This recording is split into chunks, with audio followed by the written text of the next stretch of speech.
comunidade aí, né? Também mais uma vez, né? Deixa eu compartilhar aqui minha apresentação com vocês, então, para a gente poder dar início e ganhar tempo aqui, né? Então, mais uma vez aí, pessoal, prazer por estar aqui de novo, obrigado por me receber. E hoje a gente vai continuar falando um pouquinho sobre OpenShift, né? Nós falamos um pouquinho sobre esse tópico aí na minha última apresentação aqui para a comunidade, né? Fizemos um overview. E a ideia de hoje aqui é que eu vou trazer um pouco para vocês sobre uma feature, sobre uma ferramenta que o OpenShift tem, que estende a capacidade dele, que é o ODF, focado aí na parte de storage de dados, né? Mais que um storage, na verdade. Ele tem muitas outras funcionalidades aí para o cluster Kubernetes. Inclusive foi o subtema aí que eu coloquei, né? Que é uma solução de Kubernetes para gerenciamento multi-cloud de dados. E vocês vão entender o porquê. Então, a ideia é que hoje eu falar um pouquinho sobre essa ferramenta, fazer um overview dela para vocês, explicar a capacidade dela, explicar as funcionalidades dela, explicar como que vocês podem fazer a instalação dela, a configuração, o gerenciamento, e o foco aí em multi-cloud, né? Como é que vocês conseguem utilizar ela para poder fazer o gerenciamento de dados de vocês em plataformas de nuvens diversas e fazer a integração também entre essas diversas plataformas, utilizando um único produto que vai auxiliar vocês na distribuição e replicação dos dados, tá bom? Vamos começar falando um pouquinho, então, sobre o OpenShift Data Foundation, fazendo uma explicação rápida do que ele é. A sigla que vocês vão encontrar na internet para descrever esse produto é o ODF, né? OpenShift Data Foundation. Quem já utilizava ele no passado, possivelmente conhece ele também como OCS, né? OpenShift Container Storage, né? Mas em versões anteriores, lá para o 3.11, até o 3.11 mais ou menos, se utilizavam outras soluções para compor o que a gente chamava de OCS. Entre elas, por exemplo, Gluster, né? Vocês vão ver aqui no decorrer da apresentação que o que compõe hoje o ODF são outras ferramentas, são muito mais sofisticadas, que vão prover essas capacidades que eu comentei para disaster cover, para replicação de dados e para backup e outras coisas mais, tá? Então, de uma maneira geral aí, como eu comentei, ele é uma solução de storage distribuída, focada em Kubernetes, tá bom? Que tem a ideia de fornecer para vocês a capacidade de armazenamento de dados nos principais tipos de armazenamento de dados que tem hoje, como bloco, file e objeto storage. Eu vou entrar um pouco mais a fundo nisso no decorrer da apresentação, tá? Então, com o ODF, vocês conseguem trabalhar com as aplicações fazendo persistência de dados nesse storage distribuído, que pode ser implementado tanto dentro da própria estrutura do OpenShift, que a gente chama de internal, como externamente plugado a ele, tá? A ideia de você trabalhar dessas duas formas é que você pode escolher se você vai ter uma simplicidade de uso, administração, no modo interno, ou se você vai priorizar pela robustez ou pela capacidade, que é quando você trabalha no modo externo. E ele vai permitir que você utilize qualquer tipo de aplicação Kubernetes que necessite fazer persistência de dados em cima dele, além de fornecer a capacidade de continuidade de negócio por introduzir DR, né? Então, ele vai ser a base que vai ajudar vocês, como eu comentei, a ter o teu cluster distribuído entre diversas zonas ou regiões, ou até mesmo entre diversas plataformas de nuvem, e na camada de storage você conseguir replicar o dado entre essas plataformas ou regiões, tá? O OpenShift Data Foundation é fácil de utilizar, é fácil de instalar e não precisa que você tenha um conhecimento prévio de administração de storage, porque ele foi pensado para ser fácil de usar, fácil de instalar. Então, para você poder fazer a instalação dele, por exemplo, se você já está acostumado a trabalhar com o OpenShift e você já fez a instalação de alguma feature ou ferramenta utilizando o operator, é o mesmo conceito. Tá? Existe um operator do ODF que você instala.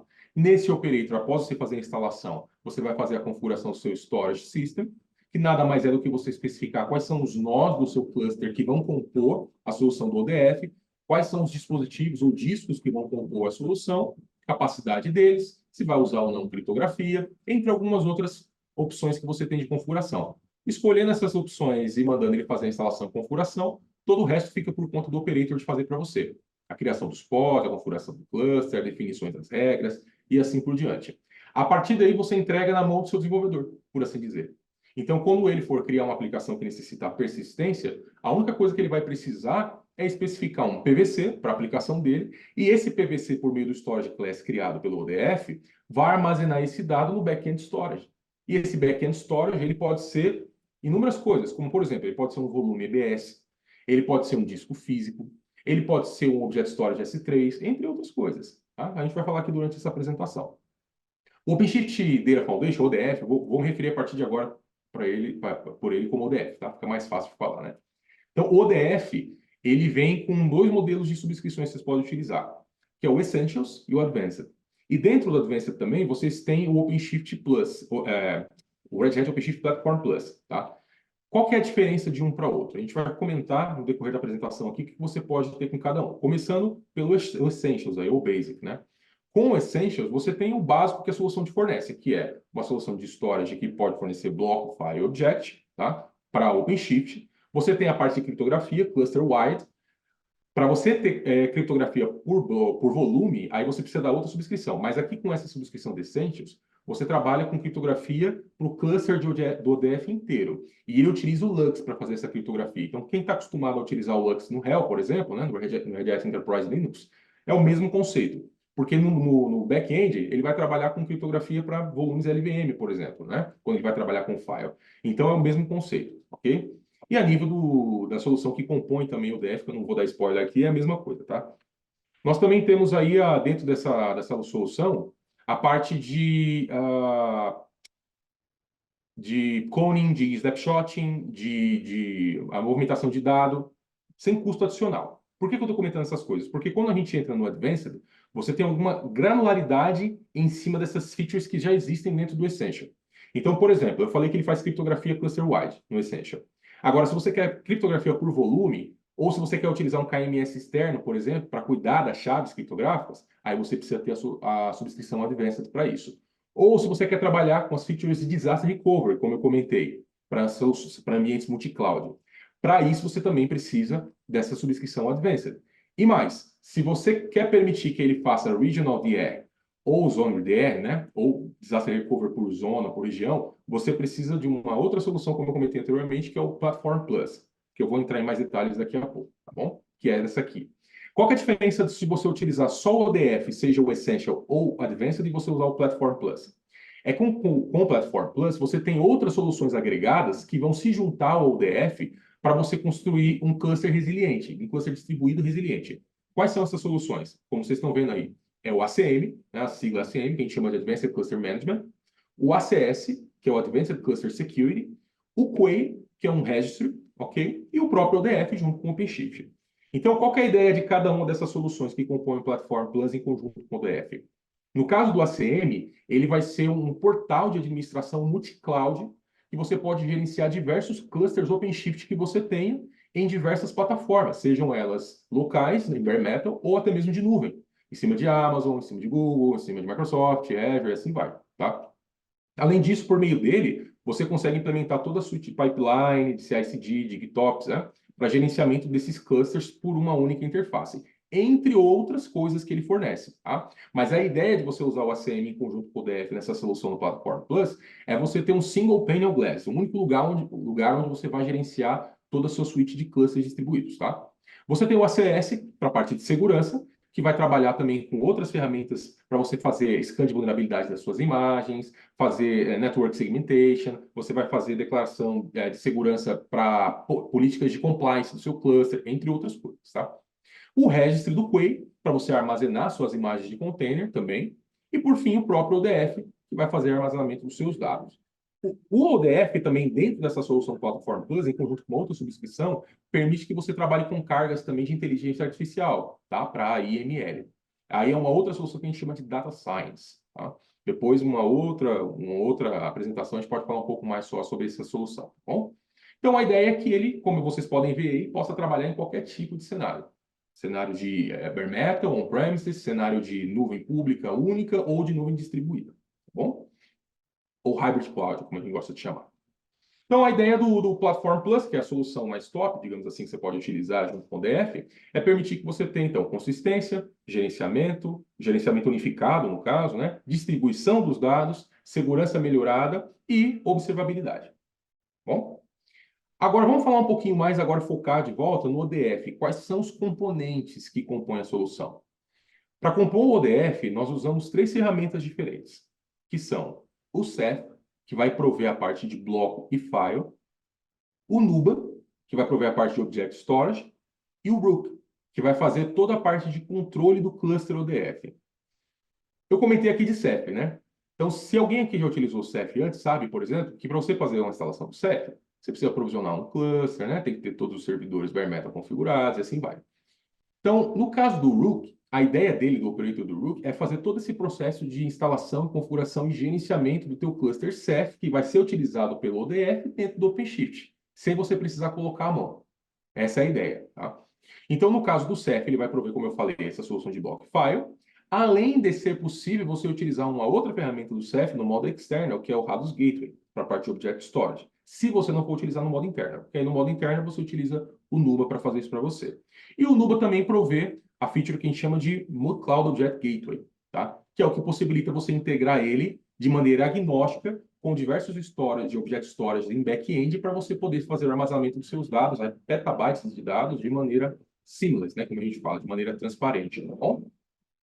A ideia também do ODF é que ele seja integrado ao dashboard do OpenShift, que você não tem que ficar gerenciando também numa janela à parte, numa aba à parte, numa ferramenta à parte. A partir do momento que você instalou o Operator, ele já habilita uma janela de storage dentro da UI, da interface gráfica do OpenShift, para que você possa fazer toda a administração por lá, tá? Por que eu estou comentando isso aqui? Porque em versões anteriores, ele criava uma outra abinha lá dentro do OpenShift, tá? E para o próprio MCG ele também criava, na verdade não é que ele criava, ele liberava o acesso à interface de administração do Nuba, tá? Coisa que desde a versão, se eu não estou enganado, 4.10 foi removido, tá? A gente não tem mais acesso a essa interface por default, tá bom? Hoje toda a administração é feita via linha de comando, porque a ideia é que você possa fazer isso de maneira automatizada, tá bom? Além de ele permitir que você também faça backups, sabe? Até versões anteriores também, se eu não me engano, até a 4.7 ou 4.8, se eu não estou me enganado, era ainda Tech Preview isso, né? E tinha um operator que era do OADP, que permitia que você fizesse a integração desse operator com diversas soluções de storage de mercado para fazer backup de dados das suas aplicações. Hoje já é GA. Então você consegue utilizar o próprio OADP para fazer isso e, como eu comentei, usar a API dele para se integrar com qualquer outra solução de storage que seja compatível com o cluster Kubernetes, principalmente aqui no caso o OpenShift, certo? E como eu falei, ele também permite que você utilize ele em ambientes de nuvem, não só de nuvem, como de edge também. Ele permite que você faça a instalação do ODF, a gente chama de modo compacto, que é, por exemplo, você utilizar um single node OpenShift, a gente chama de SNO, a sigla, né? E instalar o ODF nele para gerenciar um único node OpenShift, que esse nó é tudo. Ele é master, é o worker, é o próprio ODF, né? Isso, obviamente, tá, pessoal, para cenários específicos, como eu comentei, de edge e laboratório, né? POCs, né? Ok? Então, no meu caso, por exemplo, aqui, a demo que eu vou fazer para vocês, claro, eu estou com um cluster instalado em AWS, mas eu tenho um SNO instalado na minha máquina também, que quando eu preciso fazer alguma simulação POC, eu tenho um ODF instalado nele. Então, os recursos que ele consome para esse tipo de cenário são bem compactos mesmo. Depois eu até falo sobre essa parte de recursos. Então, fazendo uma recapitulação geral aqui, quando a gente fala de ODF, pensem que ele serve para todo tipo de dado. Como a gente fala, dado in motion, dado ativo, né? Dado utilizado e assim vai. Então, no caso aqui, block, file e object storage, tá? Quando você vai utilizar um, quando você vai utilizar outro? É uma pergunta que às vezes o pessoal faz para mim, né? Então, quando a gente fala de bloco, lembra que bloco é a mesma coisa que você está utilizando um disco, né? Um disco numa máquina. Então, para bloco, você vai utilizar, por exemplo, para base de databases, né? Banco de dados tipo Postgres, MySQL e outros similares, tá? Ou quando você tem uma aplicação de baixa latência, ou se você vai usar a mensageria, por exemplo. Então, a gente recomenda para esses cenários bloco. Quem faz parte do bloco, né? É o Ceph, como eu comentei. E o Ceph, ele tem um componente dele específico que lida com bloco, que é o RBD, tá? Então, vocês vão ver lá na parte de Storage Class que ele separa dessa forma, tá? Cada componente do Ceph que vai lidar com cada tipo de back-end storage. Então, no caso do bloco, é o RBD, e aí, quando vocês forem utilizar esse tipo de aplicação, vocês vão especificar o Storage Class de RBD para isso. No caso de Shared File System, vocês têm a opção de utilizar o CFFS e também vocês têm a opção de utilizar o NFS. Para essa demonstração aqui, eu não fiz a configuração do NFS, tá? Por uma questão aqui de recurso. Mas vocês podem utilizar isso também e configurar em tempo de instalação. Então, para Shared File System, vocês vão utilizar aplicações que necessitam de acesso a um file system distribuído, principalmente aplicações que estão acostumadas a utilizar NFS, por exemplo, para pipelines e CI/CD ou agregação de dados de inteligência artificial. E, por fim, para Object Service, quando vocês precisarem armazenar dados que não precisem de uma estrutura específica, vocês vão para esse tipo de solução. Também para inteligência artificial é utilizado bastante também. Para fazer archiving, para fazer backup e assim por diante. Né? Dados de logs, né? Entre outras informações similares. Então, tudo vai de acordo com a necessidade da tua aplicação e o objetivo que você quer alcançar. Agora, falando um pouquinho mais, quebrando aqui agora sobre as soluções que eu mencionei, então essas são as soluções que vão compor aí a stack do ODF, ok? O Rook, o Ceph e o Nuba. Falando especificamente do Ceph, ele já é por si só uma solução de história distribuída, que você pode instalar à parte, tá? Aí é o modo externo, que eu vou falar daqui a pouco. E ele também não é totalmente, não é dependente do OpenShift, do Kubernetes para funcionar. Ele é uma solução de storage por si só. Mas a ideia de trazer o Ceph, lembra que eu comentei no começo aqui da apresentação, que lá no OCS, até a versão 3, a gente utilizava o cluster? Por que que a gente trocou? Porque o Ceph ele é uma solução que permite um armazenamento de dados mais massivo e performático, tá? Além de que o algoritmo que ele utiliza também é muito mais performático no aspecto de armazenamento de dados, encontrar informação, de distribuir essa informação, resiliência, recuperação, backup, enfim, diversas features que a gente esperaria de uma solução de storage completa, tá? Além do fato dele ser self-managed e self-healing. Quer dizer que, com a ajuda de uma outra ferramenta que compõe aqui o ODF, que eu vou falar já já, que é o Rook, tá? Ele consegue fazer toda a parte, por exemplo, se você perde um disco, né? Que compõe aqui o storage do ODF, do teu cluster. Você perdeu um disco, é o fim da vida? Não, não é o fim da vida. O que que você faz? Você substitui aquele disco. E como é que fica o teu dado nesse cenário? Lembre-se que eu falei que ele trabalha com replicação de dados, tá? Por default, o Ceph ele trabalha com réplica 3, quer dizer que para cada dado armazenado teu, você vai ter duas réplicas existentes. Então, isso significa que esse dado ele vai ser distribuído entre todo o teu cluster. Tá? E no caso do algoritmo do Ceph, especificamente, o RADOS junto com o Paxos, a ideia desses algoritmos é fazer com que o pedacinho do teu dado ele seja quebrado em pedaços menores e que esses pedaços menores, junto com as réplicas, seja distribuído entre todos os discos que compõem o teu cluster. Então, dessa forma, quando você perde um ou mais discos, você não perde o seu dado, porque esse dado pode ser reconstruído à base tanto da réplica como do metadado, por exemplo. Tá? Porém, em versões mais recentes, é possível que você utilize o cluster do Ceph com o ODF no modelo réplica 1. Qual é a vantagem de você utilizar a réplica 1 comparado com o modelo padrão, que é o réplica 3? Armazenamento de dados. Né? Esse é o grande motivo. Né? Porque lembre-se que para cada dado que você vai armazenar, você vai criar duas réplicas. Então, na prática, você está consumindo 3 vezes mais de espaço no teu cluster quando você armazena o dado. Quando você trabalha com réplica 1, você elimina isso. Porém, a contraparte disso, né, o lado negativo disso, é que você perde a parte de resiliência. Né? Então, isso aí você vai pesar também quando você estiver fazendo a instalação do teu cluster. O Rook, como eu comentei, ele também existe por si só a parte do DF. Ele é um operator criado para fazer toda a parte de administração de um cluster Ceph. Tá? Então, toda a parte de instalação, configuração, restauração dos pods quando eles caem, health check, etc, etc. Tudo isso é garantido por meio do Rook. Então, a gente vai utilizar, inclusive, uma ferramenta que ele provê, que é o Rook Toolbox, que já adianto aqui, por default, ela não vem e não é suportado oficialmente, tá? Até versões anteriores do DF, acho que até o 4.7 também, 4.8, você conseguia instalar e o operator permitia que aquele pod do Rook Toolbox ficasse disponível para você administrar o cluster, tá? De lá para cá, a gente removeu essa disponibilidade dessa ferramenta, inclusive se você tenta instalar ela por default, você vai ver que o operator do próprio Rook, do ODF, ele elimina o pod, tá? Porque a ideia é que você não fique acessando o Ceph para fazer a administração manual do cluster. Você tem que faça isso diretamente pelo próprio ODF, tá? Mas é possível você fazer um patch, né, no operator para permitir que você instale essa ferramenta do Toolbox, caso você tenha conhecimentos avançados de Ceph, para fazer uma administração por dentro do cluster. Inclusive, eu vou mostrar isso aqui para vocês também. E por fim, o Nuba, tá? O Nuba ele é uma solução, como eu comentei, agnóstica. Por quê? Vou passar esse slide aqui e vocês vão entender melhor. O Nuba permite que você utilize o Object Storage em qualquer tipo de nuvem que você tiver o teu cluster instalado ou qualquer tipo de nuvem que o teu Nuba tenha acesso para usar a solução de Object Storage em back-end daquela solução de nuvem e prover isso de uma maneira transparente para o teu cluster OpenShift. Então, como vocês podem ver aqui na imagem, via MCG, que a gente chama que é o Multi-Cloud Object Gateway, o MOG, né? Desculpa. Ele permite que você faça o acesso à tua aplicação pelo OpenShift, tá? E aí, para isso, ele cria um novo conceito porque, para quem está acostumado com Kubernetes, OpenShift, né, vocês conhecem já PV e PVC, né? Que é Physical Volume, Physical Volume Claim. Okay? Ele introduz um outro conceito que é o Object Claim Storage, né? Object Claim. Então, o Object Claim, o OBC, ele permite que, da mesma forma que você faz um PVC, você faz uma consulta na API para fazer escrita, leitura, etc., de um dado no back-end storage. É o mesmo conceito aqui, só que se aplicando ao Object Storage. E aí o Nuba faz o gerenciamento para que esse dado ele seja tanto armazenado como lido, não importa em que plataforma de nuvem que ele estiver armazenado. Então você consegue expandir, por exemplo, a utilização de dados do teu Nuba indefinidamente, por assim dizer, tá? Tanto que por default, até em versões anteriores, ele já criava lá, dentro do S3, por exemplo, se você fosse utilizar a nuvem na Amazon, ele já criava lá um backend storage com petabyte de acesso para você utilizar. Ok? Então, é essa solução que permite que vocês também trabalhem com DR, como eu comentei anteriormente. A gente vai falar um pouquinho disso daqui a pouco. O que ele faz de legal aqui no caso do Nuba é que o dado que você vai armazenar, ele acaba sendo um dado mínimo no final das contas, quando ele é salvo no seu backend storage, porque ele faz todo esse processo que vocês conseguem ver aqui na imagem. Na hora de escrever, ele fragmenta o dado, faz a deduplicação dele, comprime o dado, criptografa e aí ele salva o seu storage.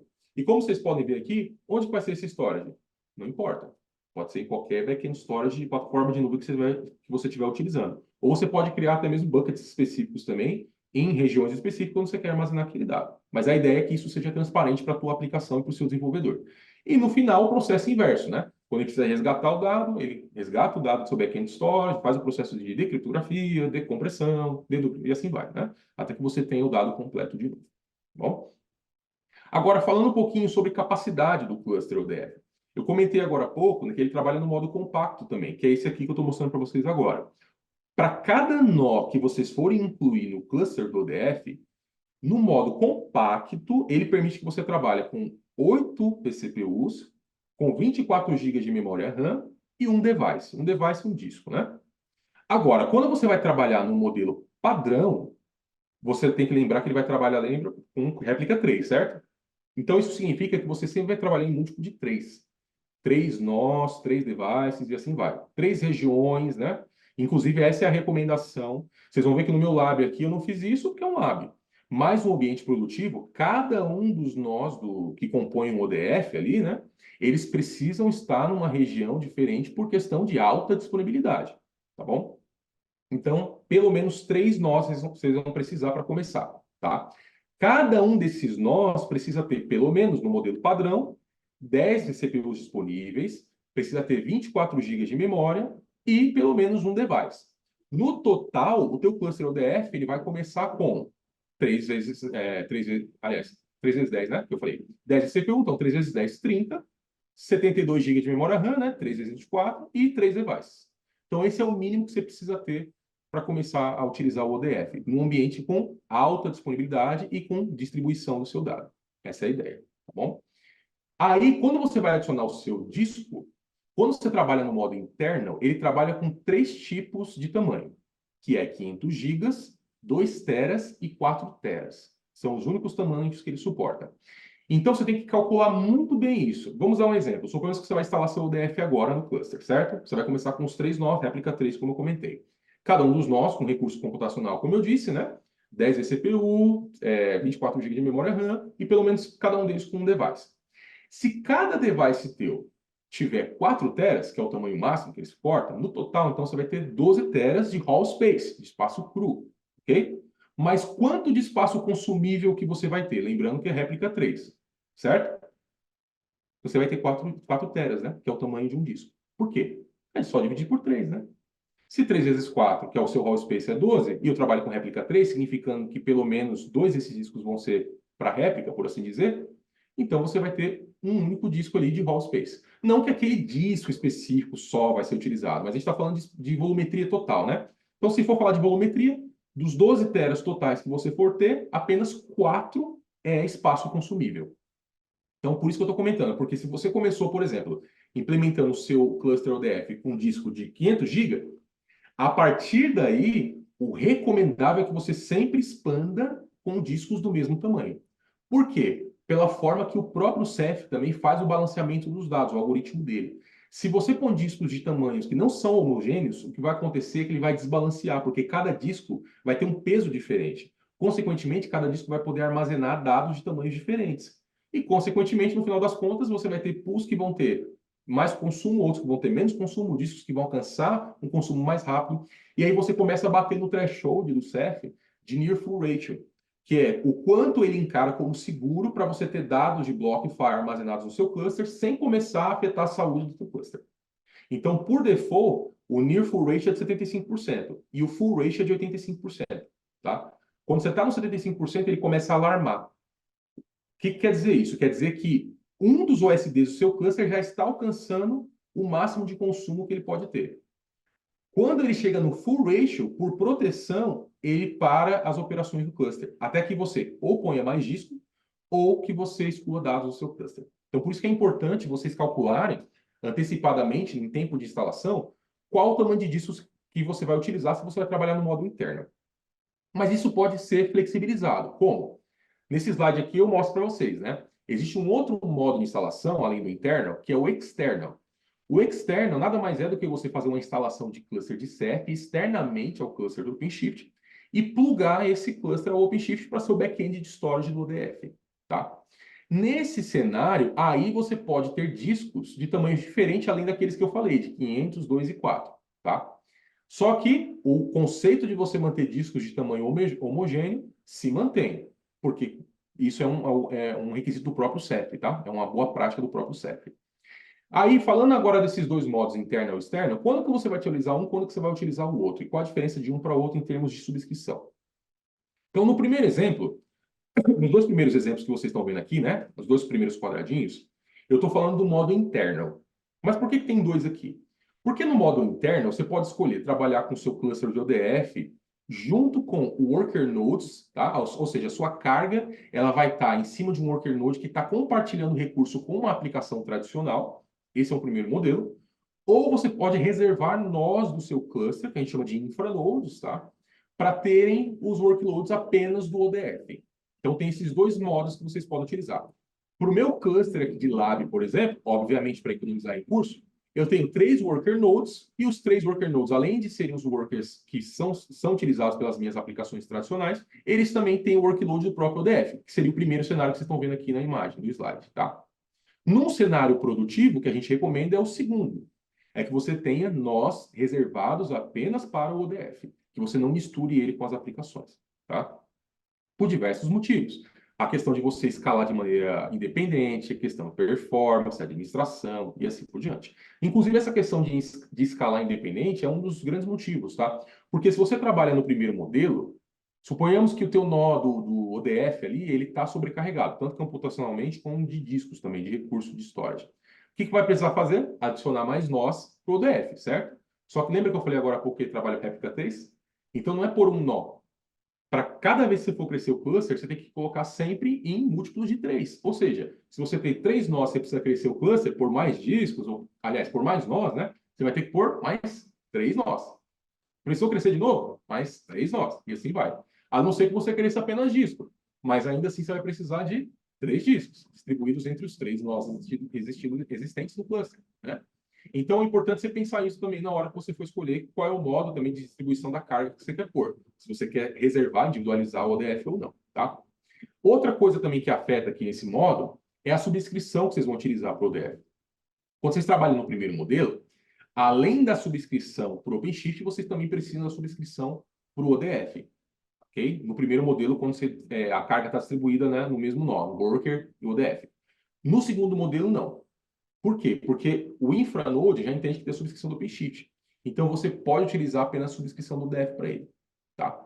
Agora, quando você trabalha no modo externo, aí você precisa da subscrição do OpenShift e a subscrição do CEF para instalar o CEF e mais o addon ali do ODF para fazer a instalação, para fazer a integração do teu cluster externo com o OpenShift. Tá bom?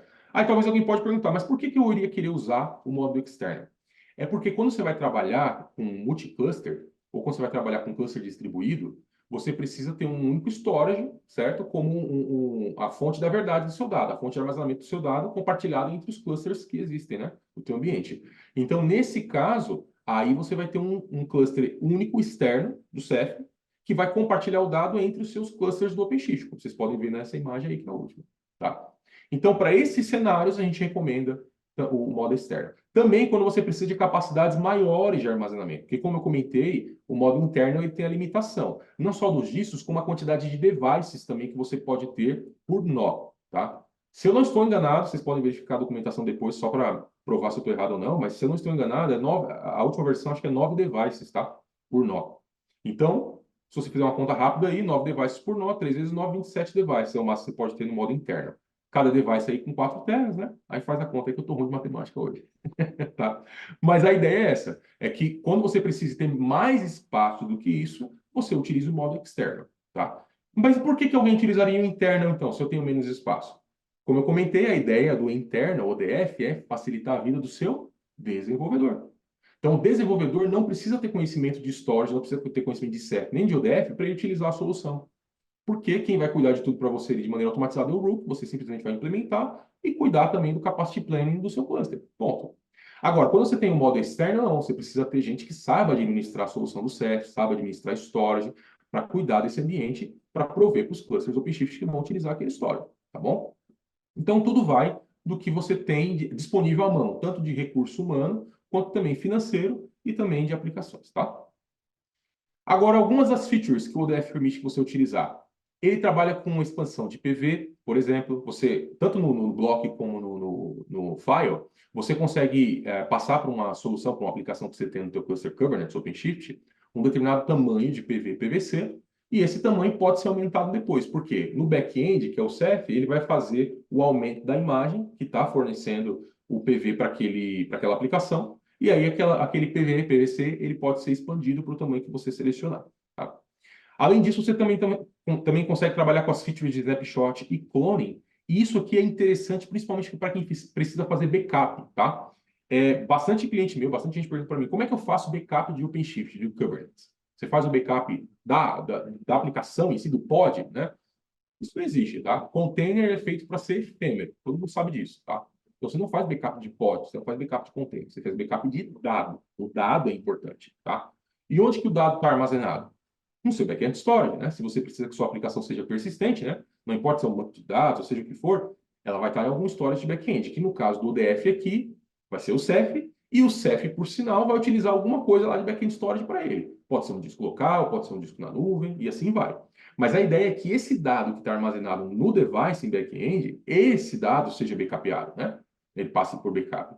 Então, aqui a ideia é que quando você trabalha com snapshot e cloning, essas duas features permitem que você faça o backup desse dado. Como? Eu tinha comentado aqui do ADP, por exemplo.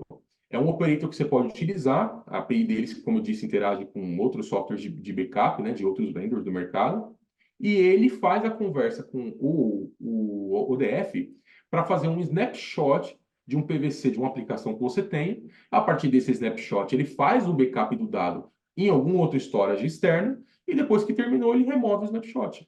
Você não afeta a tua aplicação que está em funcionamento, por exemplo. Outra coisa, suponhamos que você vai fazer um teste e você não quer afetar o dado da tua aplicação que está ali rodando, ou você não quer criar um pipeline para fazer o dado, se você ajustar, etc. O que você pode fazer? Ou você tira o snapshot, ou você cria um clone. Quando você cria um clone, a partir daí ele vai gerar um novo PVC com o dado do PVC original, e caso algum problema ocorra, simplesmente você remove o PVC da aplicação, põe o teu clone e está tudo funcionando de novo. Bom, essa é a ideia. A parte de encriptação, como eu comentei, eu já havia falado que ele pode trabalhar tanto para TensorWard como para Volume, tá? Só que para Volume você precisa da subscrição avançada do ODF, tá? E finalizando aqui a parte de capacidade dele de DR, ele trabalha com Cold, Warm e Hot DR, tá? Tanto para Regional como para Metropolitan, como eu tinha comentado, tá? Então, vou agilizar até para mostrar aqui para vocês no lab, né, para a gente ganhar tempo. Aqui na parte de Disaster Recovery, como eu tinha comentado, ele pode trabalhar tanto no modo ativo-passivo aqui para o DR, tá? Como que ele pode trabalhar no modo ativo-ativo. Qual a diferença? Um vai fazer armazenamento, replicação dos dados, perdão, de maneira assíncrona, e o outro vai fazer de maneira síncrona. Só que para isso você precisa de um Arbiter Node, né? Então quem está acostumado a trabalhar com DR em nuvem já conhece esse conceito, tá? É o mesmo conceito. Só que aqui a ideia é que para esse modelo aqui você trabalhe com o Platform Plus, né, do OpenShift, que permite que você utilize o ACM para poder gerenciar o teu cluster do DF e conseguir fazer a replicação dos dados para vocês entre as plataformas de nuvem que você tiver. Bom? Bom, isso aqui era o que eu tinha para falar para vocês, tá? Essa parte mais teórica. Então vamos agora para a parte mais prática. E eu tenho aqui um ambiente, aí eu vou compartilhar toda a minha tela, fica mais fácil, né? Para mostrar para vocês. Então deixa eu compartilhar tudo aqui, ó.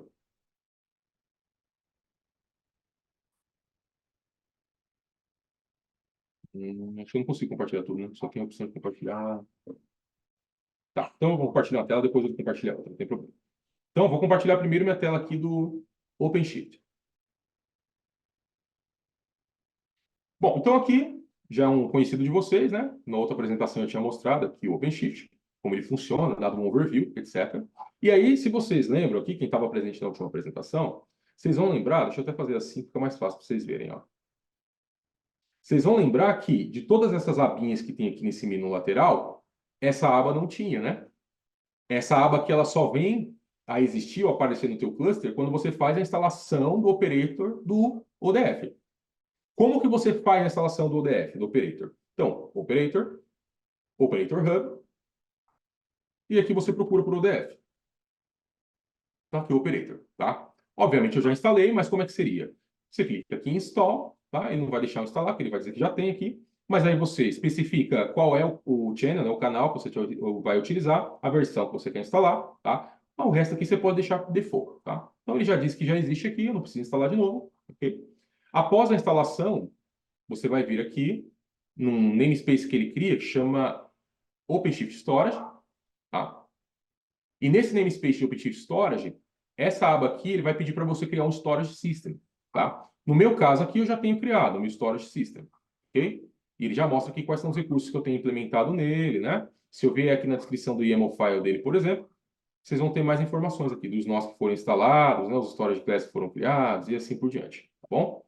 Eu posso criar mais um se eu quiser. No meu caso aqui, eu não tenho mais recursos para criar, mas se eu quisesse, eu poderia simplesmente clicar aqui e selecionar o recurso que eu quero criar. No caso aqui, o recurso, aí, voltando um pouquinho, que eu acho que eu esqueci de falar isso na apresentação, eu falei que vocês podem instalar em diversas plataformas de nuvem, né?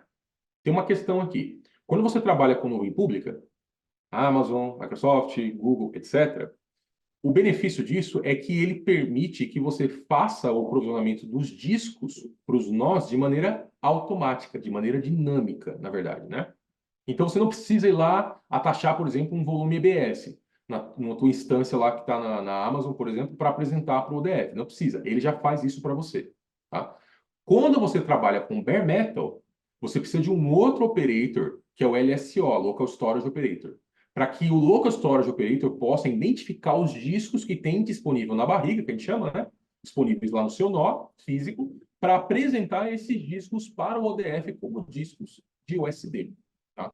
O SD é um conceito do Ceph, no caso, né? Que é o device, né, do Ceph. É o disco em si, né? Onde ele vai armazenar os dados, tá?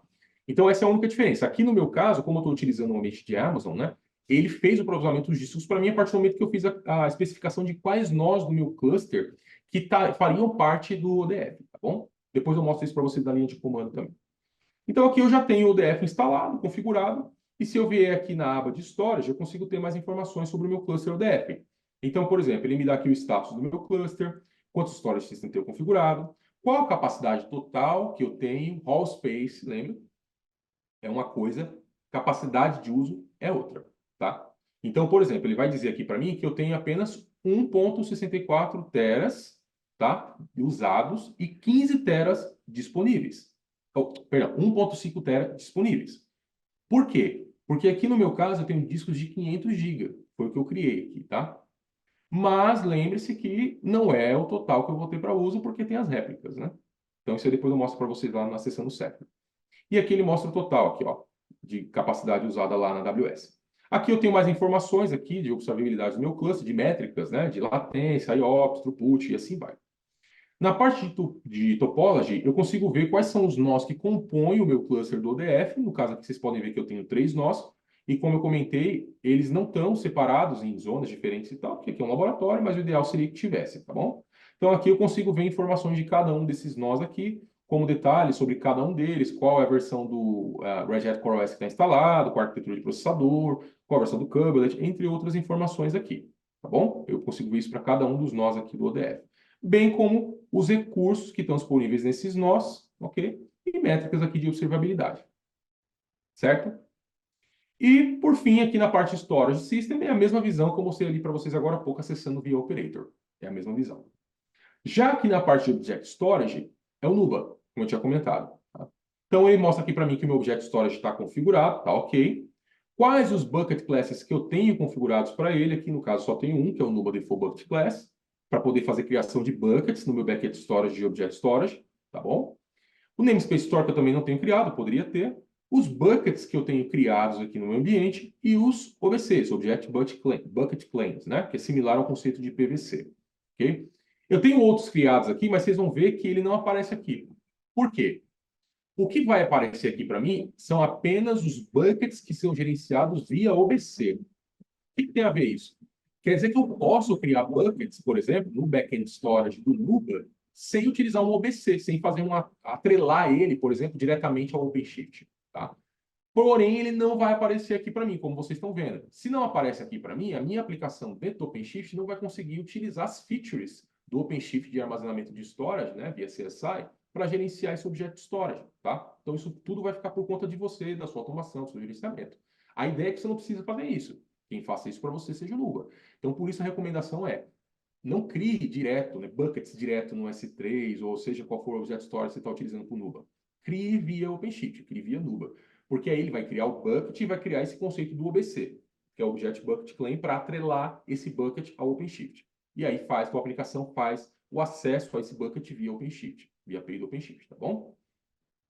Aqui ele vai mostrar quais são os Persistent Volumes que eu tenho criados aqui no ambiente, bem como os PVCs, né, os Persistent Volume Claims. O que eu queria mostrar para vocês é essa parte aqui, ó. Por default, o meu cluster do OpenShift, como eu instalei na Amazon, ele vai ter aqui para mim o CSI GP2 e GP3, né? Para o EBS. Só que aqui o meu Nuba, perdão, o meu ODF, ele vai criar outros 3 storage classes por default. Um para o Nuba, um para o RBD, lembra que eu comentei o RBD bloco, e o CFFS para file, tá? Uma coisa que eu preciso fazer aqui, se eu quero utilizar o ODF por default para as minhas novas aplicações, é mudar aqui o annotation dele, como vocês podem ver aqui, ó, se eu editar, ele vem configurado esse annotation aqui, ó, storage class Kubernetes IO is default class, tá? Então, esse annotation por default, ele está aqui no GP3, quando eu instalo o cluster. Eu ajusto ele aqui e ponho como default RBD, que a partir daqui eu fico tranquilo. Se eu não especificar um storage class, o storage class utilizado por default vai ser o do ODF com o RBD, ok? E aqui eu tenho também as janelas, tanto de snapshot classes como de snapshot. Vocês estão vendo aqui alguns que eu já criei previamente, que eu vou explicar daqui a pouco. E também snapshot contents, tá? Então, aqui é a visão que vocês vão ter do ODF no OpenShift, o gerenciamento dele via OpenShift. Agora, vamos usar ele na prática? Vamos criar algumas coisas aqui e ver como ele funciona? Então, deixa eu voltar aqui agora para a minha tela principal. Vou compartilhar minha linha de comando com vocês, tá? Eu queria muito compartilhar minha tela, mas eu não estou conseguindo. Não sei por qual motivo.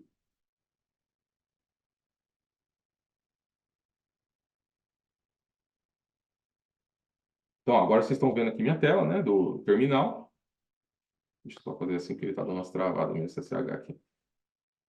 Então, aqui eu estou acessando o meu cluster do OpenShift aqui, via terminal. Como vocês podem ver aqui, Project OpenShift Storage. Eu tenho os pods que ele cria aqui, do ODF. Esse é o namespace que o próprio ODF cria, tá? Eu tenho os pods que ele cria, instala, configura para mim aqui. Então, vocês podem ver os pods aqui do CFFS, do Nuba, do Rook, do MDS, do Manager. Aí aqui são ferramentas do próprio CEF mesmo, tá bom? E outras ferramentas. Uma ferramenta que tem aqui é essa aqui que eu falei para vocês, que eu que instalei, certo? Que é o Toolbox, ok? Se eu acessar essa ferramenta aqui, lembrando que, por default, não é permitido nem habilitado e nem recomendado. A ideia é que qualquer coisa que vocês precisam fazer no ODF, que envolva a administração aqui no CEF, o suporte da Red Hat possa fazer isso para vocês, tá? Mas aqui eu fiz só para demonstração. Então, se eu acessar aqui esse pod aqui, aqui comando de CEF, né? Ó, CEFFS, olha lá.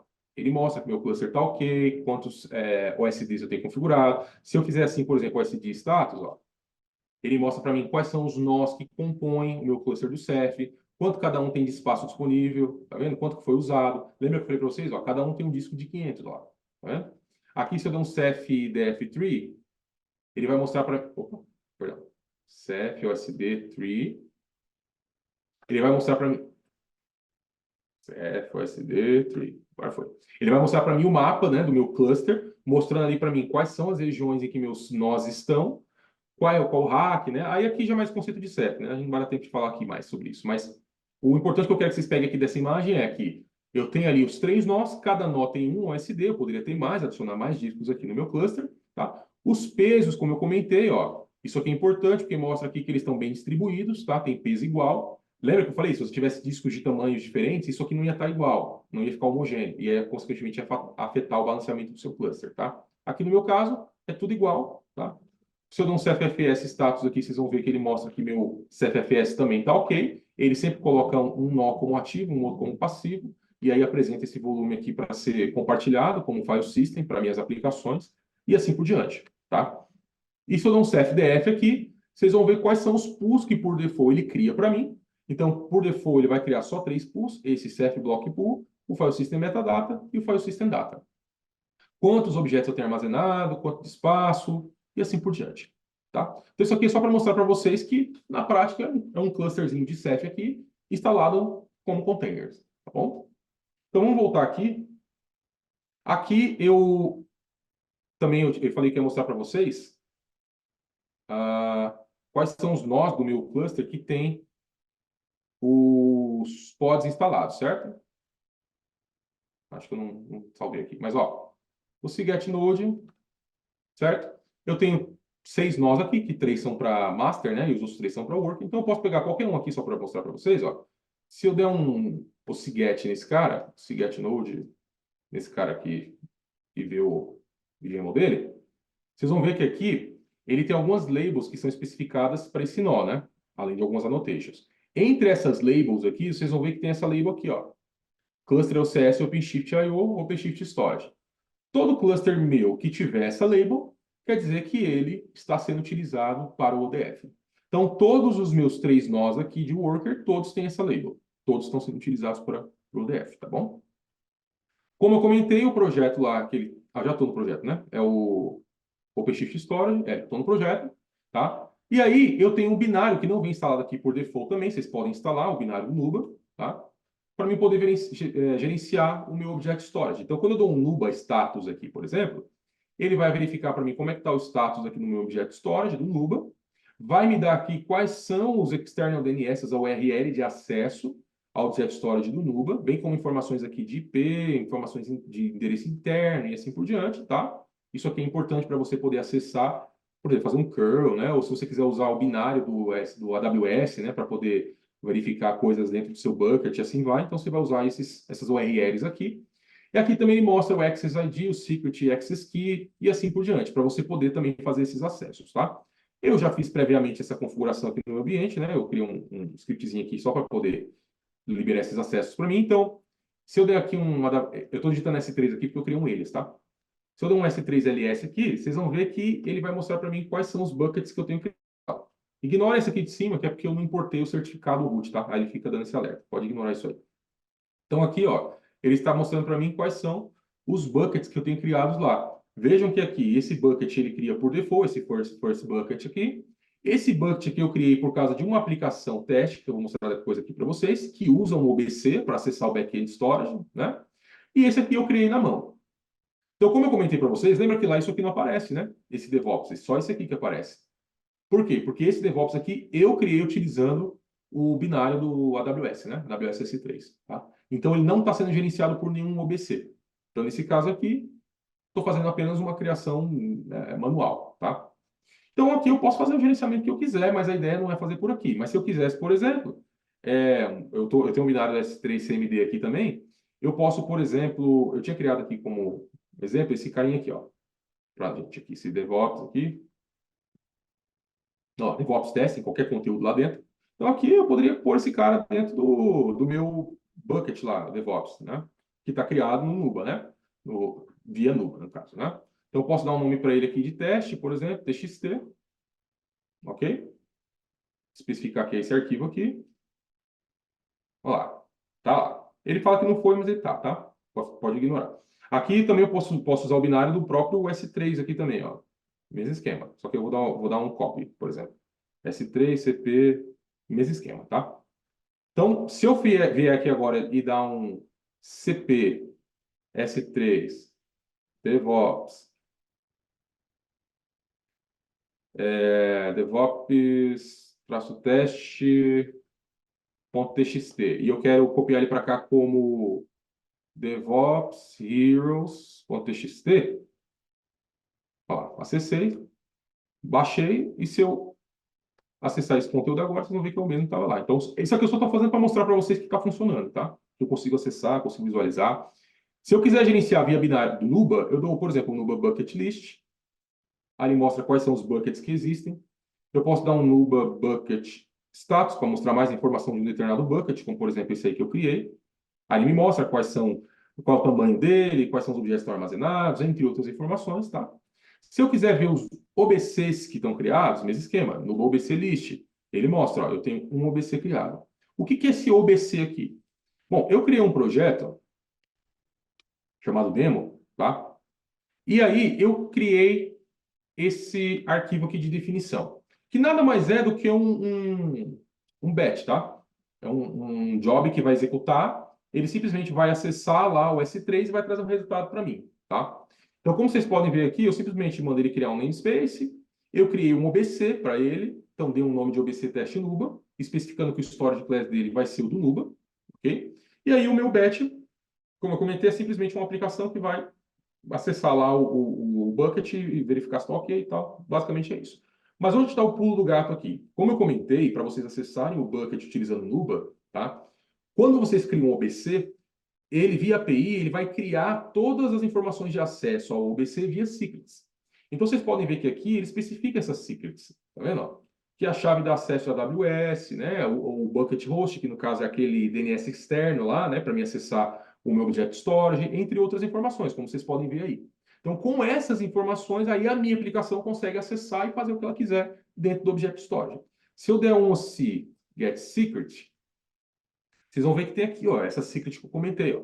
Então, OC get secret, o nome dessa secret. Se eu der um IO ou YAML aqui, vocês vão ver que as definições que eu preciso de acesso para o meu Object Storage estão aqui definidas nessa secret, tá? Vocês podem ver aqui. Ah, Alex, você está expondo sua secret. Não tem problema, eu vou matar esse lab assim que terminar a apresentação. Então, vocês não vão conseguir acessar nada depois, tá? Então, isso aqui é para mostrar para vocês como é que seria o gerenciamento utilizando o Nuba, tá?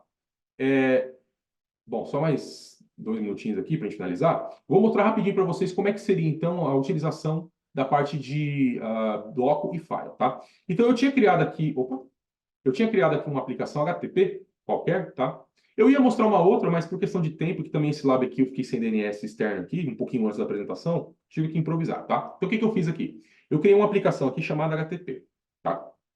Então, essa minha aplicação HTTP, se eu acessar ela, é simplesmente um pod com uma Apache rodando, tá? Se você acessar lá no var, www, HTML, lá, tem um arquivo aqui, index que eu criei, DevOps Heroes, para mostrar que está usando CFFS, tá? Eu criei aqui. Eu vou fazer o seguinte, eu vou criar um do zero aqui com vocês aqui, então.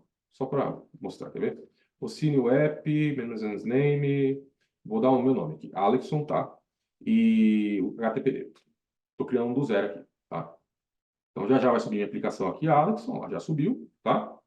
Então, essa aplicação aqui, se eu consultar ela, se eu expor primeiro, né? Fazer assim, o C, get, SVC, acho que criou com o meu nome mesmo, o C, expose, SVC, Alexson. Aí ele vai criar uma rota para mim, né? A rota aqui para o OpenShift é o conceito de Ingress, né? Do pessoal do Kubernetes, né? Então, essa é a minha rota.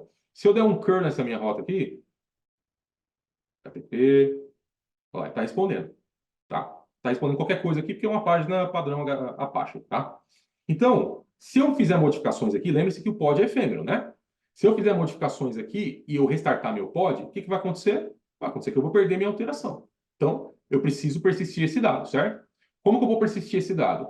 Aí eu vou agora criar para ele um PVC. E esse PVC, nesse caso aqui, eu vou criar diferente, porque eu já tenho um PVC criado aqui de CFFS, eu vou criar um de bloco. Né? Vocês estão vendo aqui que já tem um que está com CFFS. Então, eu vou criar um outro de bloco. Tá? Para fazer isso, eu vou acessar de novo lá a tela do OpenShift. Tá? Vou voltar aqui. Vocês me desculpem ficar compartilhando, porque realmente não está dando para compartilhar a tela aqui, não sei porquê. Então, ó, vou pegar lá minha aplicação. Vou aqui acessar meu projeto demo aqui. Vou pegar aqui a Alexson, que eu acabei de criar. Tá? Eu vou modificar aqui ela? Não vou modificar. Por quê? Se eu modificar aqui não pode, eu perco. Onde eu vou modificar? Deployment. Então, acesso meu deployment. E aí vocês podem ver aqui na parte de storage, de volumes, né? Que ele não tem nada aqui. Então, para persistir meu dado, eu vou adicionar um volume. O que eu vou fazer? Vou clicar aqui em adicionar, add storage. E aí, qual é o tipo que eu quero lá? Eu quero um PVC ou um OBC? OBC é para Object Storage, no Nuba. PVC é Block ou File. Então, no caso, vai ser um PVC. Existe um claim aqui? Existe, né? Vocês podem ver aqui, mas eu não vou usar nenhum desses. Eu vou criar um outro. Então, create new claim. Qual é o storage class que eu vou utilizar? Aí eu posso selecionar o CFFS, RBD e assim vai. Nesse caso agora eu vou selecionar o RBD, que é para bloco. E vou dar um nome. Então vou dar aqui o nome de Alexson PVC RBD, por exemplo. Tá? Aí aqui, ó, o modo de acesso. Quando eu falo de bloco, é RWO. Tá? Não dá para você trabalhar com RWX aqui com bloco. Para a RWX, que é múltiplo acesso, né? Múltiplos pods acessando o mesmo storage, aí vocês podem trabalhar com CFFS e RWX, tá bom? Então aqui eu vou dar um tamanho pequeno, aqui não preciso de muita coisa, 100 MB aqui já é o suficiente, tá? Vai ser do tipo bloco. E qual device path que eu vou utilizar? Vai ser no var www HTML, por exemplo. Salvei aqui. Aí o que ele vai fazer? Ele vai matar meu pod, que está rodando, e vai criar um novo pod, já com esse storage atrelado. Tá? Então, se eu vier agora aqui, vocês vão ver que ele já criou um novo PVC. E se eu acessar a minha aplicação, agora eu consigo fazer as alterações nela que os dados vão persistir. Tá? Então, se eu vier aqui no var www.html, não tem nada. Então, eu vou criar aqui qualquer coisa. Vou criar um outro aqui, DevOps Heroes, teste do RBD, por exemplo. RBD não é o Rebelde lá, né? É o a solução do SEB aqui. Então, opa, faltou permissão para mim aqui, né? Deixa eu fazer um su, su, su, beleza. Peraí. Fiz besteira aqui. Vamos de novo. Aqui. Beleza. Vamos de novo. Agora sim, agora eu tenho acesso aqui. Vou criar qualquer coisa aqui. Eu ia escrever aquele textão todo lá, mas qual foi o problema aqui agora? Tá. Eu já sei o que que é, mas até eu resolver aqui. Enfim, deixa eu pegar outra aplicação que já está rodando aqui, só para a gente ganhar tempo, senão eu vou perder tempo com o troubleshoot aqui. Vou pegar essa outra aqui que eu já tinha feito funcionar. Então, se eu acessar essa aplicação minha aqui, cd var HTML. Vocês vão ver que eu criei esse arquivo antecipadamente aqui e já está funcionando lá, tá? Então, qual que é a ideia aqui que eu queria mostrar para vocês aqui? Suponhamos que eu faço um ajuste aqui nessa aplicação, tá? Eu fiz uma besteira e eu preciso voltar. Aí entra aquelas features lá que eu falei de snapshot, clone e tal. Então, vamos lá, só para simular aqui. Deixa eu primeiro fazer um clone, né? Deixa eu voltar aqui para... Quanto tempo nós temos ainda? Tem mais um minutinho aqui. Vou só fazer essa demonstração aqui, eu termino para a gente fazer o Kahoot, senão vai ficar muito atrasado, tá? Deixa eu pegar aqui meu pod, por exemplo. Aliás, o meu PVC, cadê? Eu tenho o PVC que eu criei aqui, certo? O RBD e tem o PVC aqui que eu tinha criado já para minha aplicação, tá? Então, por exemplo, a minha aplicação aqui, essa especificamente, ó. Opa, tá aparecendo uma coisa para mim. Essa aplicação minha especificamente, ela está utilizando o PVC do CFFS, chamado Demo File PVC Clone, tá? Eu já tinha mexido nela, tá? Então, o que que eu vou fazer? Eu vou clonar esse PVC. Simplesmente eu dou aqui um... vou fazer melhor. Eu vou criar um snapshot. A partir do snapshot eu crio um clone, que eu já mostro os dois de uma vez para vocês, tá? Então, vou dar um nome aqui de 2, por exemplo. Vou utilizar o storage class de CFFS plugin Snap Class. Criei. Se eu ver aqui agora em snapshot, está lá criado meu snapshot. E a partir daqui, por exemplo, eu posso criar um clone, que é basicamente isso que as ferramentas de backup fazem, né? Então, posso vir aqui e criar um clone dela, que no caso seria criar um novo PVC, tá? Eu vou fazer isso daqui a pouco. E só para mostrar para vocês que também funcionaria se eu fosse criar diretamente um clone, é só dar um clone PVC, dou um nome que eu quero, mantenho aqui o mesmo padrão de Access Mode aqui, o tamanho também não muda, eu dou um clone, pronto. E aí vocês vão ver que ele criou um novo PVC igualzinho ao original, tá? E aqui também eu tenho um snapshot. Aí esse snapshot já está pronto. É como se ele salvou o dado que eu tinha na minha aplicação. Agora, se eu quiser restaurar isso, suponhamos que eu fiz alguma besteira na minha aplicação. Eu fui lá e modifiquei aquele arquivo lá, aquele dado, né? Então eu vou criar um novo aqui, ó, Restore as New PVC, ó lá. E ele vai criar um outro PVC para mim a partir do snapshot com o dado original que eu tinha na minha aplicação. Então eu dou um restore. E se eu ver aqui agora, ele vai criar um outro para mim. Olha lá. Está criando aqui. Daqui a pouco ele fica disponível. Tá lá. Aí na minha aplicação, como é que eu faria? Aí eu venho lá na minha aplicação, por exemplo. Eu vou pegar aqui essa aqui, que eu estou mexendo. Eu dou um scale down aqui. Venho aqui, aí eu posso fazer de várias formas, tá? Eu posso fazer por aqui, eu posso vir aqui no YAML file diretamente modificar, tanto faz, tá? Só para mostrar aqui, eu vou fazer por aqui direto, tá? Então eu posso vir aqui, por exemplo, deixa eu só salvar esse caminho aqui. Eu posso vir aqui, deleto o volume, não vou usar mais esse volume. Agora eu quero adicionar o volume que eu fiz o snapshot e o clone. Então, ó, esse aqui, né, ó. Eu fiz o snapshot, a partir dele eu fiz um restore, criei um novo PVC. É só adicionar esse PVC aqui agora, especificar o path, né? Dei errado aqui, pronto. Especifica o path e salvo. Opa, faltou o mouthpath aqui, perdão. Tá. Isso aqui. Subpath não precisa, estava falando no lugar errado. Desculpa. O mouthpath, né? Então, especifiquei aqui, criei. A partir do momento que eu criei, ele já fica disponível aqui para mim o volume, ó lá. E é só fazer o scale up de novo. Tá? Fiz o scale up, a aplicação vai subir daqui a pouco. E se eu acessar minha aplicação, o mesmo dado que eu tinha originalmente antes de fazer a modificação, ele é recuperado a partir desse PVC. Tá? Então é só acessar minha aplicação aqui de novo, que seria essa aqui. Vou fazer por aqui para vocês verem. Se eu vir aqui no terminal, dar um cat lá no var, HTML index, tá lá, né? Ah, esse aqui é o outro, ó. Esse foi o que eu tinha testado. Eu tinha criado um para mostrar para vocês, esqueci disso aí.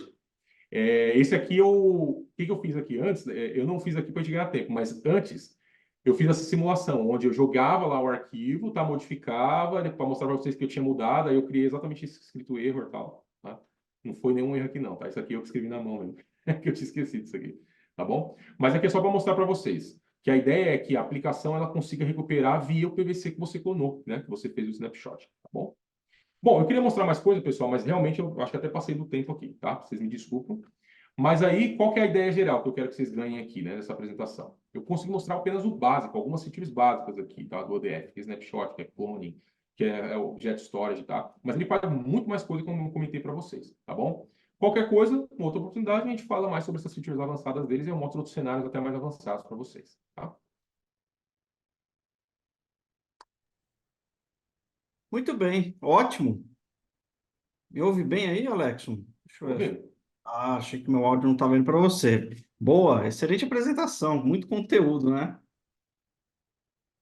Muito conteúdo. Para as próximas apresentações, a gente tem que reservar, não porque o Alexson fala muito, mas a gente deveria reservar 2 horas aí, porque realmente para se aprofundar na apresentação, não dá para pular algumas etapas, né?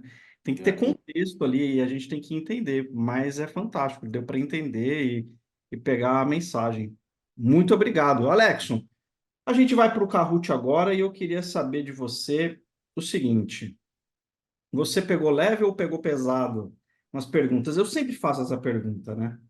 Sempre. E eu sempre falo que eu pego leve, né? Dessa vez acho que foi o mais leve de todos. Então, agora a gente vai ver, vamos ver. Galera, o Kahoot eu Vamos já ver. mandei o link para vocês aí no chat. Deixa eu ver como é que estamos aqui. Pronto. A tela? Tá.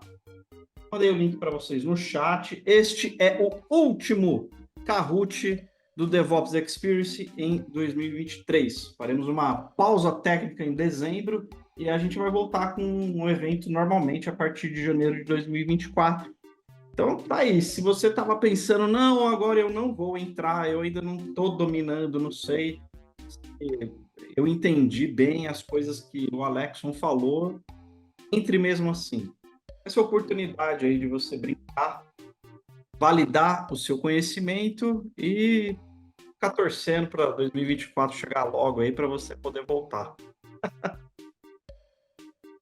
E lembrando, hein, o ranking anual do Kahoot, a gente vai fazer isso, o ranking anual do Kahoot, e Quem ficar em top 5 do Kahoot 2023, essas pessoas vão ser premiadas no começo do ano que vem.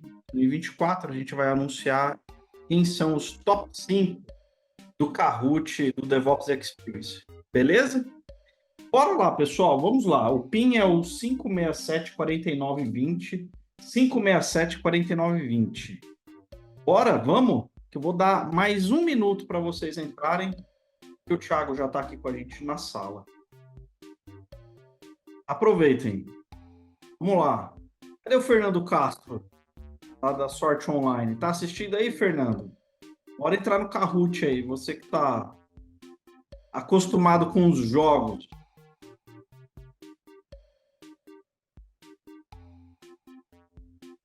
Cadê meu chat aqui? Eu tô sem o chat. O Zoom, às vezes. Ô, Alex, você falou várias vezes sobre o Zoom não tá compartilhando o desktop inteiro.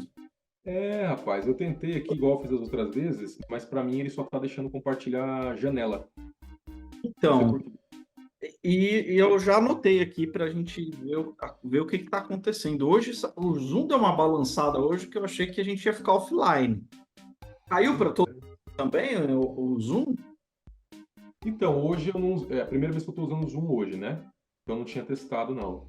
Mas outros dias aí eu tive problema com o Zoom também na parte de chat, em uma outra reunião que eu tava também. Não sei o que que foi. É, deu uma Mas balançada. hoje foi só isso mesmo. Mas tirando isso aí, tava ok. É só assim, o infortúnio de ter que ficar mexendo, né? Compartilha, compartilha, compartilha. É, é ruim, é ruim, é ruim. Não dá, quebra a fluidez. É. A gente vai resolver, a gente vai resolver. Não, mas fica tranquilo. Vamos lá, galera. Esse é o último Kahoot do ano. Do ano. Respondendo o Xelão, não, Xelão, não é a última apresentação. A última apresentação é agora com o Thiago Balieiro, que já está aqui na sala com a gente também. Já vai ser uma apresentação de humanas para dar uma desacelerada na mente. Foi um dia com bastante conteúdo técnico. O Thiago vai vir compartilhar com a gente se a gente está vivendo o futuro ou se a gente está vivendo o presente, né? A ansiedade faz a gente ficar sofrendo pelo futuro, né? Mas a gente tem que procurar formas de controlar a nossa ansiedade para a gente viver o presente de maneira melhor, mais tranquila. Deu tempo de todo mundo entrar no Kahoot. Eu vou dar o play. Primeira pergunta agora, valendo.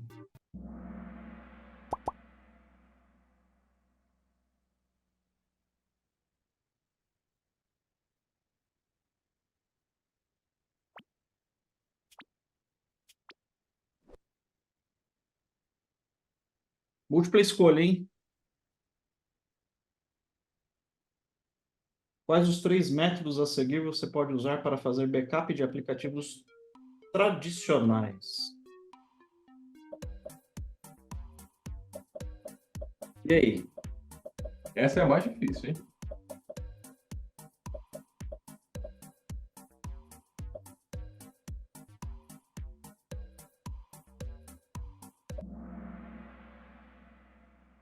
Backup de sistema de arquivos, clone de máquina virtual, snapshots de volume LVM. 3 escolhas aí, muito bom. Primeira pergunta não dá para. Não temos nenhuma definição, vamos direto para a segunda. Qual a ferramenta alternativa ao Nuba para Object quando o ODF está no modo external?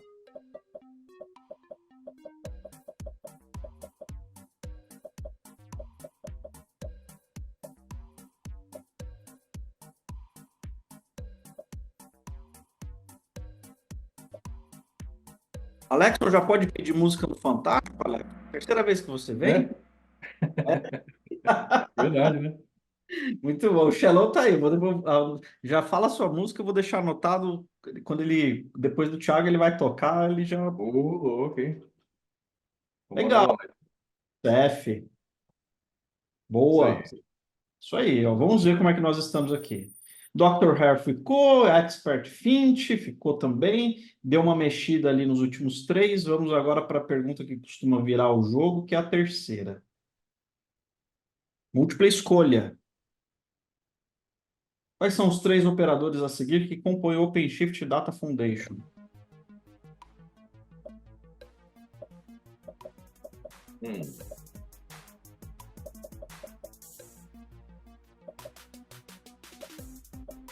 Facinho isso aí.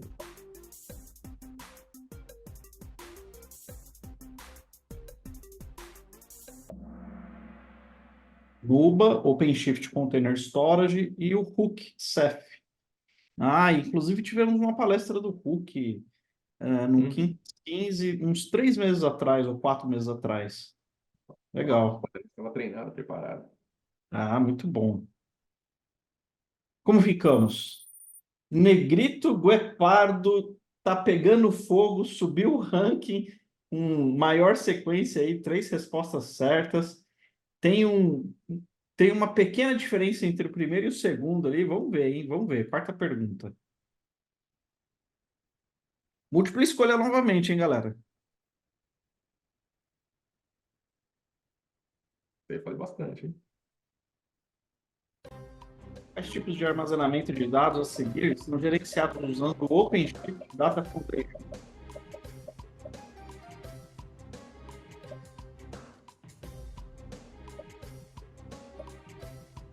Essa aí eu frisei, né? E aí? File, Block e Object. Fantástico. Falou bem no comecinho da apresentação. Isso aí. Bem no comecinho. Muito bom, vamos ver como é que estamos. Rockstar Glider tá pegando fogo, continua subindo. O Negrito Guepardo tá abrindo, olha isso. O cara tá pegando distância ali para o segundo. Primeira vez no dia que alguém tá conseguindo pegar uma distância de 500, eu não sei que número, que eles usam aqui, se é 500 milissegundos ou não, mas estamos próximo disso daí e é inédito, hein? Última pergunta.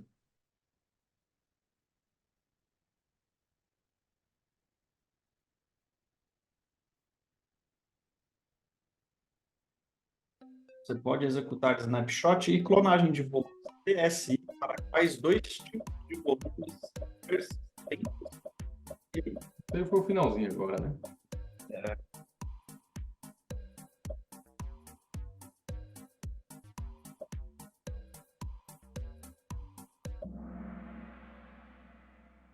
Block e file. Aí. Pegou desprevenido um pessoal, hein? Você viu? Pegou desprevenido. O pessoal que foi ali no Object deu uma derrapada na curva. Vamos ver como é que ficou então o nosso ranking. O último Kahoot do DevOps Experience 2023, terceiro lugar, Melodic Jiboia. Meu Deus, que nome. Fanny Coelho. Negrito Pardo. Muito bom, muito bom. Aí, Deinar. Ganhou o primeiro lugar no último Kahoot no DevOps Experience de 2023. Parabéns, meu. Parabéns, parabéns. A galera aí que ficou no top 3, a Aline está compartilhando com vocês um formulário para vocês entrarem com as suas informações. Alexson, deixa a música para a gente aí no chat, ou já fala que o Shelon está ouvindo, ele vai anotar e no finalzinho, caso você esteja ainda com a gente, ele vai colocar para tocar. Ó, vou colocar aqui no chat então para ele aqui. Junto com a Fechou? música, eu queria deixar aqui para o pessoal aqui, Pô, mais uma vez, né, eu sei que eu falo bastante, né, pessoal? Quem já viu as últimas palestras viu que eu tento fazer um squeeze, espremer bastante coisa em pouco tempo. Então, para quem quer saber um pouco mais do ODF e até ver também outras coisas que eu não falei aqui, quem não conhece, existe um blog da Red Hat que agora ele está desativado, mas os artigos ainda estão disponíveis, que chama Enable Sysadmin. Tem muito artigo legal lá. Eu escrevia para esse blog bastante. E tem uma série de 3 artigos meus que eu falo do ODF. Então, eu falo outras coisas que eu não comentei aqui também. Quem quiser, tiver curiosidade, eu vou mandar aqui no chat também o link, tá? Aí vocês podem ver mais informações lá, além das que eu comentei aqui, tá bom? Seja minha ou de outros também escritores lá pro blog, tá? E vou colocar minha música na sequência aqui. Muito bem. E, pessoal, não se esqueçam, no botão de Resources ou Recursos, no Zoom de vocês, se vocês clicarem ali, vocês conseguem ver os contatos do LinkedIn dos oradores, dos palestrantes. Então, tá lá o Alexson, tá lá o link dele do LinkedIn, se vocês quiserem estabelecer conexão, o Renato, o Diego, o José, o Thiago, o Eroilton, todo mundo. Tá lá no recurso do Zoom. Alexson, muito obrigado, meu caro. Volte mais vezes. Eu sei que a Red Hat vem representada aí pelo Ricardo e pelo André em janeiro e fevereiro do ano que vem. Estou super contente aí de vocês apoiar a gente com conteúdo. Valeu mesmo. A gente que agradece, viu? Obrigado a você, Daniel, a Aline também aí nos bastidores e toda a comunidade que recebe a gente muito bem. O pessoal sempre interage, no LinkedIn o pessoal sempre me procura para tirar dúvida, perguntar, falar após apresentações. Então, faz parte do nosso core da Red Hat trabalhar nas comunidades e divulgar conteúdo. Então, de todo coração, obrigado a vocês aí também por receberem a gente. Valeu! Grande